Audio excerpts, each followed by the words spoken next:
ये हम लोग के लिए सौभाग्य का विषय है।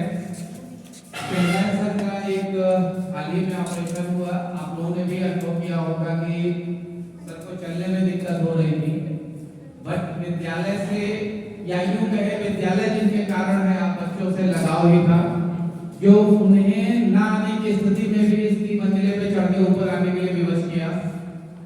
और काफी समय तक आप लोगों को खड़े होकर जब उन्हें पुनः असहाय महसूस हुआ तो उन्होंने मुझसे कहा कि आप अकेले करिए, मुझको आराम करने दें। बेटा, ये एक बहुत सौभाग्य का विषय होता है कि जब हमारे पास हमारा कोई सीनियर इस रूप में खड़ा हो, हमारी मनोभावना, हमारे मनोबल को बढ़ाने के लिए, जो परेशानी तो है बट फिर भी आपकी खुशी के लिए उनको अपनी वो परेशानी बहुत छोटी दिखाई पड़ी। सुबह मुझे पता चला था कि सर काफी अस्वस्थ हो गए हैं और संभवतः इतना ऊपर चढ़ ना पाए, फिर भी सर ने कहा कि नहीं, मैं बच्चों के लिए तो विद्यालय आऊंगा ही। तो कहीं ना कहीं बेटा, ये आपके लिए एक सौभाग्य का विषय है कि हम लोगों के पास, और मेरा भी अपना सौभाग्य है कि ऐसा अभिभावक हमारे पास मौजूद है जो विषम परिस्थितियों में भी साथ में खड़े रहने की भावना लेकर उपलब्ध है। इसका ज्वलंत उदाहरण है।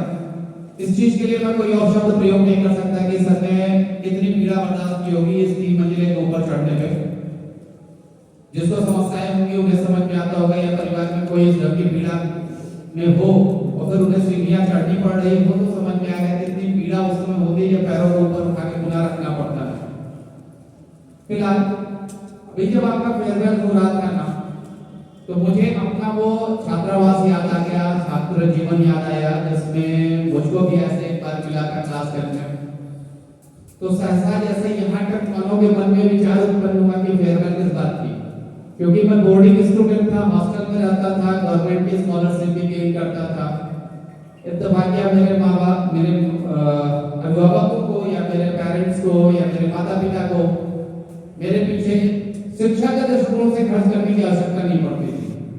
तो मुझे लगा कि ग्रांतर की शिक्षा गवर्नमेंट ऑफ इंडिया हमें दे रही है तो घर में फेयरवेल किस बात का।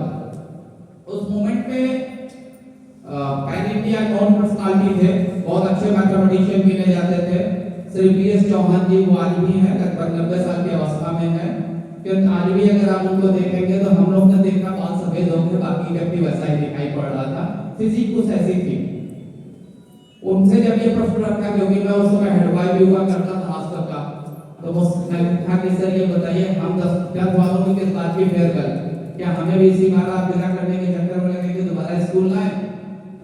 तो उन्होंने कहा नहीं बेटा, हमारी ये भावना है, जो मैंने भी पहले आपसे व्यक्त किया, उन्हीं के वो विचार थे। हमारी ये भावना है कि मेरा कोई भी कक्षा 10 का विद्यार्थी पुनः वापस कक्षा 10 में मत दिखाई पड़े, मुझे कक्षा 11 में बैठा हुआ चाहिए।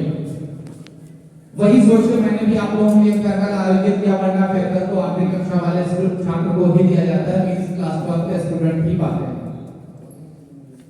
फेयरवेल थोड़ा सा आपको एक फ्रीडम देने की कोशिश की जाती है कि जो कतिपय अध्ययन कार्य में जितने समय तक हमने आपको शिक्षा में रखा, उस समय तक कहीं ना कहीं आपको बनाने के लिए हमें बड़ी मशक्कत करनी पड़ती है, बड़ा रुख अख्तियार करना पड़ता है। उदाहरण में जैसे सुनील सर आप लोगों से बात कर रहे थे तो सर ने बताया कुम्हार का उदाहरण। कुम्हार की थापी बड़ी तेज पड़ती है, वो ऊपर से ठोकता है पर नीचे से घड़े में हाथ लगा के रखता है, तो उसका सोचना है कि घड़ा सुंदर बनना चाहिए, बढ़िया गोल होना चाहिए, तो ही उसकी कीमत मिलेगी। हमें भी मालूम है, कल आप समाज में बाहर निकलोगे कक्षा 10-12 के छात्र, और छात्राओं से के लिए संबोधन है कि कल आप बाहर निकलोगे समाज में, समाज आपको पूछेगा, कुछ गड़बड़ होगा तो लोग कहेंगे किस स्कूल से पढ़ के आए हो, यही सिखाया था तुम्हारे टीचरों ने। बेटा, इस बात की बड़ी चिंता सताती है हर समय, जो मैंने अभी थोड़ी सी देर पहले मैंने बोला था, जिस दिन आप इस जगह पे पहुंचोगे आपको हर शब्द का अर्थ समझ में आएगा, हर शब्द का अर्थ आपको समझ में आएगा जब आप उस दायित्व के साथ खड़े होते हो। जैसा मैंने आपको बताया ना, मैं स्वयं अपने को ही उदाहरण में रखता हूँ। प्रथम जितने एरोलिंको के वहां पे बोले थे हर रात के चेकिंग, मैं आपको बताऊं, मैं वो सौभाग्यशाली छात्र हूं जिसको गवर्नमेंट ऑफ इंडिया का सबसे उच्च पद वाला व्यक्ति या भारत का प्रथम नागरिक उसके द्वारा सम्मानित छात्र हूं। एरोगेंसी प्रथम से लगभग 10 गुना ज्यादा। वॉल्यूम पर बढ़िए भी बहुत ज्यादा, मुझे रिकॉर्ड कर लिया आवाज। एरोगेंसी इनसे 10 गुना ज्यादा थी, बट हाँ ये था किसी भी पहलू में 10 सेकंड आना पसंद नहीं करता। एरोगेंट बनिए, उस लेवल पे एरोगेंट बनिए जहां आपको हर आदमी आपके चेहरे को देखने के लिए लालायित हो रहा है।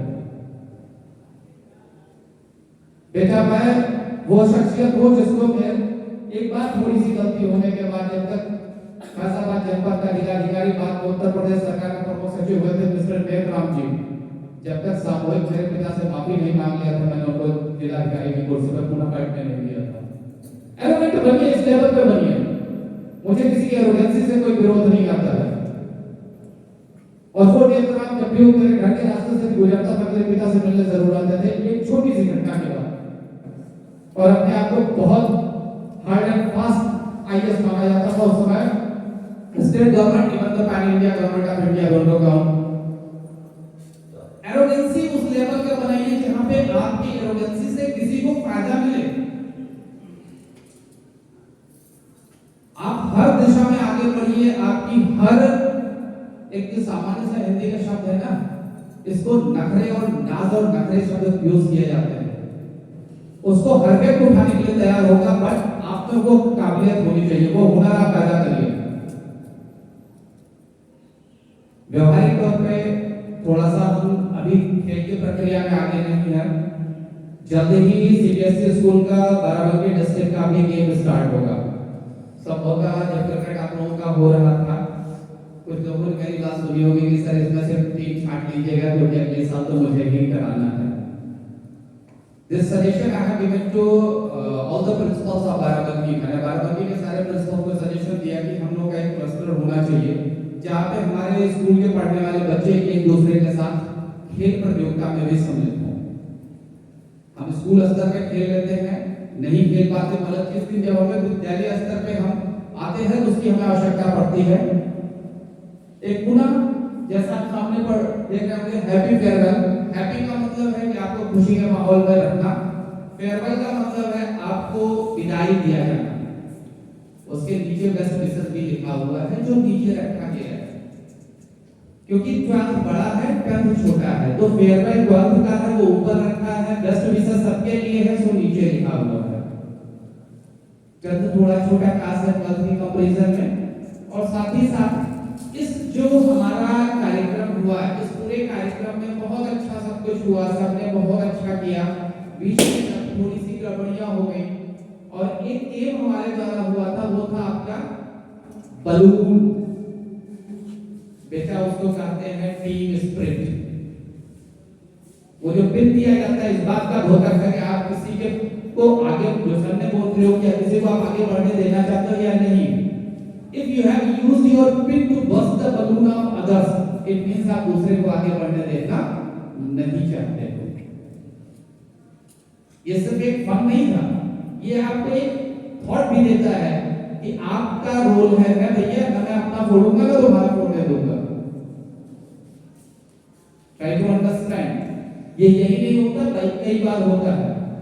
कभी कभी इंटरव्यूज में भी ये चीजें क्वेरी में आ जाती है कि गेम हो रहा है, उसमें बस्ती का बलून का ऑप्शन रखा है, बलून दिया गया, पिन दिया गया, will you like to bust the balloon of others? If you say yes, आधे तो चले गए नंबर आपके।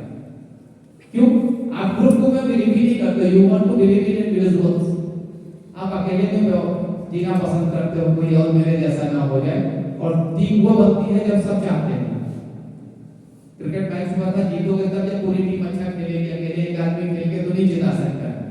सो वो पुनः एक बार, अभी आपके पास एम्पल अमाउंट ऑफ टाइम है, I am using for ample amount of time, you all have to concentrate on your studies, revise thoroughly.